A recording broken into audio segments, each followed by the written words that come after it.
Fresh salad. Ayan. Mixed vegetables.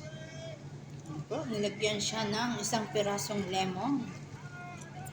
Ayan. Kita nyo naman, meron din siyang pomegranate syrup. Mekos na po para maghalo-halo ang mga sangkap at magkalasa. Ayan. Gulayin kumain ng salad, everyday salad. Ayan, mga fresh vegetables. Dahil yung mga ito ay napakasustansya.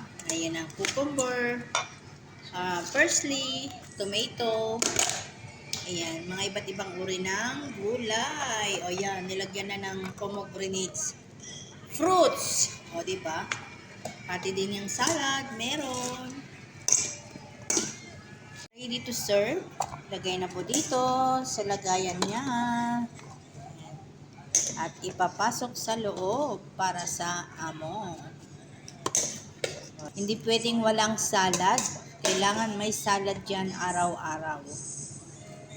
Dahil ito ay nakaugalian na ng mga amo. Kailangan pag may kanin, meron ding salad.